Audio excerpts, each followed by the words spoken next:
Halo, assalamualaikum warahmatullahi wabarakatuh. Selamat datang di Munir TV, sahabat Munir TV dimanapun Anda berada, Makci dan Pakci di Malaysia, abang adik, dan juga how are you,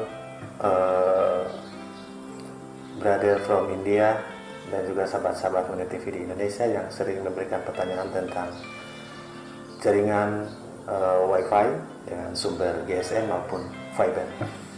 Dalam mendesain sebuah usaha hotspot Wi-Fi, terutama untuk menggunakan sinyal GSM, ada beberapa hal yang perlu diperhatikan untuk menjadi pertimbangan dalam menganalisis sebelum membuka usaha hotspot Wi-Fi dengan sumber internetnya adalah sinyal 3G atau 3G atau sinyal 4G atau 4G atau LTE. Yang pertama adalah tentukan arah BTS-nya. Jadi BTS mempunyai arah pancarannya. Biasanya BTS dari setiap provider ada yang 3 pancaran, ada yang 4 pancaran, 3 arah sama yang 4 arah. 4 arah lebih bagus dan akan mengarah ke 4 dan mempunyai lingkup channel width yang sempit dan jauh. Salah satu contoh BTS dengan provider dengan 3 pancaran menggunakan pemancar 3 arah dengan lingkup 120 derajat. Jika 4 arah, maka dia lebih sempit dan mengarah. Jadi yang perlu dianalisis adalah arah pancarannya.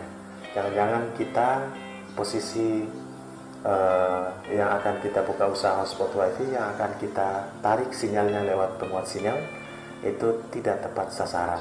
Misalkan pemancarnya menghadap ke timur dan ada yang menghadap ke barat, ada yang ke utara, ke selatannya ada menyamping, dan jika kita posisinya di selatan, maka kemungkinan kesulitan untuk menembak sinyalnya atau menggunakan antena penguat. Sebelum kita bahas lanjut tentang routernya, kemudian mikrotiknya, kemudian pemancar akses pointnya, yang paling penting adalah antena penguat bagi sahabat Munir TV yang kesulitan dalam menangkap sinyal 3G dan 4G. Banyak antena penguat GSM saat ini, antena Yagi, ada antena grid, ada antena periodik, ada parabolik, atau bahkan ada yang merakit sendiri untuk mendesain penguat sinyalnya. Yang paling penting diperhatikan, semua antena penguat sinyal ada kelemahan dan kelebihannya. Salah satu contoh adalah antena Yagi. Antena Yagi menangkap sinyal GSM tidak terlalu jauh, dalam jarak di bawah 10 km, bahkan ada yang 5 km pun sudah tidak bisa dijangkau.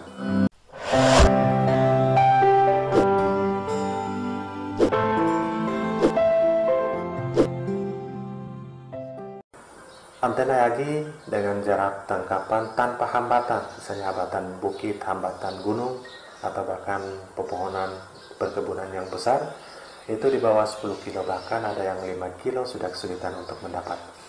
Yagi sudah banyak yang meniru atau produk rumahan Yagi yang sekarang ini kadang dianggap sebagai Yagi TXR KW, sehingga jarak dalam 2-3 kilo pun tidak berefek.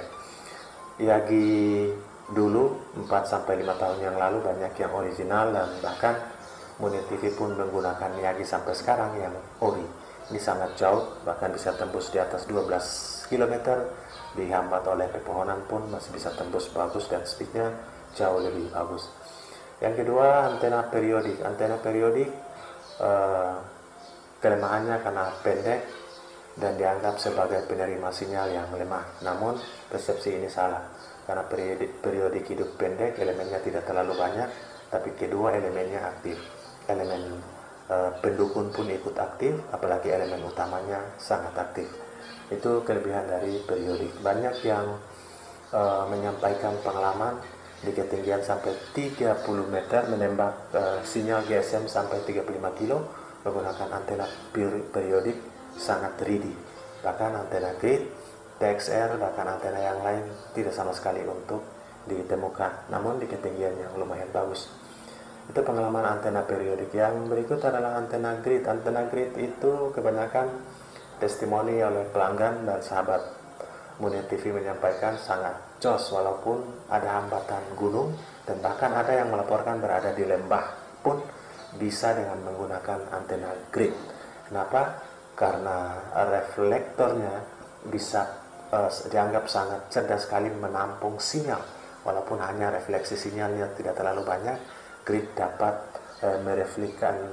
merefleksikan sinyal ini untuk masuk ke dalam driver dan bisa ditembus ke dalam handphone kita atau di router modem kita. Itu beberapa antena dengan testimoni-testimoni dari pelanggan yang sudah pernah memakainya. Jadi tidak ada antena yang bagus sebenarnya, tergantung dari kondisi interferensi, kondisi hambatan seperti bukit, gunung, dan lain-lain sebagainya. Itu yang paling penting untuk diperhatikan. Setelah kita sudah pas menentukan antenanya, baru kita masuk ke dalam router modemnya. Sekarang ini banyak dianjurkan untuk menggunakan router modem yang sudah built-in, artinya tidak menggunakan USB lagi. Kelemahan dari USB, modem adalah cepat panas dan punya kapasitas atau performa yang menurun jika terjadi heat atau panas. Itu kelemahan dari modem-modem USB.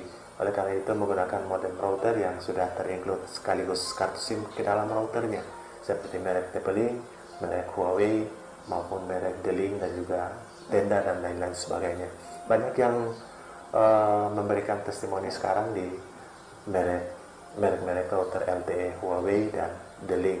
Banyak TP-Link juga mendapat performa yang luar biasa dan testimoni baik.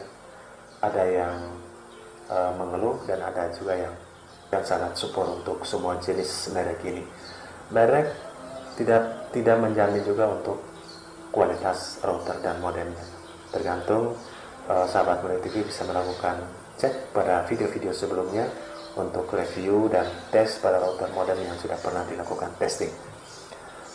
Sahabat Munir TV, setelah kita tentukan router dan modemnya, jadi antena lewat kabel masuk ke pigtail, masuk ke modem, sudah tentu pigtail dan modemnya sesuai dengan spek yang ditentukan.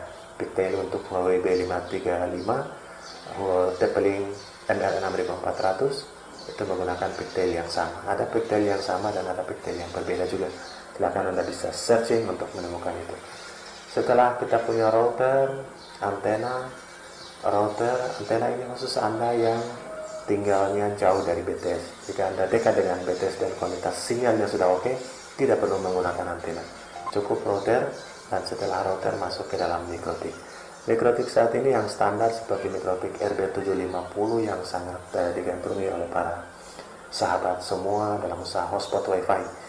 Karena ini adalah mikrotik lama dan performanya luar biasa.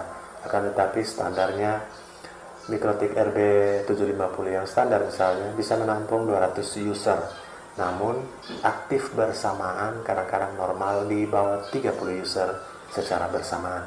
Kecuali mikrotik RB450 yang terbaru ini, ada jenisnya, sahabat bisa cek sendiri, itu user bersamaannya bisa di atas 100 user bersamaan. Demikian juga RB750 yang GR3 itu aktif bersamaannya bisa di atas 100 user. Anda bisa cek videonya di channel-channel sebelah yang sudah membahas tuntas tentang RB750 GR3 ini.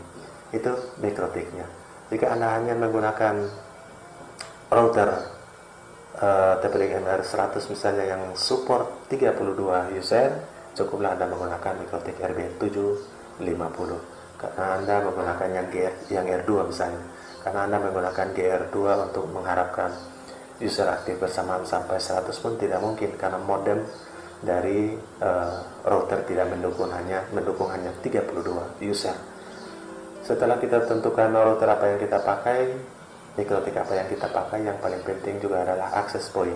Jadi access point itu untuk memancarkan kembali sinyal dari sumber internet dari router yang masuk ke mikrotik, yang sudah diatur manajemen bandwidth-nya dan masuk ke dalam access point. Setelah masuk ke pemancar access point atau pemancar WiFi, maka WiFi dari router akan dimatikan. Kenapa? Supaya tidak terjadi double atau dua WiFi. WiFi dari router, WiFi dari access point. Ini penting untuk diperhatikan. Setelah Akses pointnya disetting, WiFi dari router WiFi harus dimatikan agar kita hanya menggunakan satu sumber WiFi, yaitu dari akses point yang terhubung dengan MikroTik yang sudah diblok lewat MikroTik dengan user loginnya. Ini penting untuk desain usaha hotspot WiFi dengan gambaran-gambaran detailnya.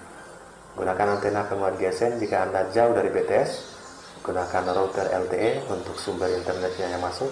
Gunakan MikroTik untuk Voxera dan gunakan akses point untuk pancarkan kembali dari MikroTik.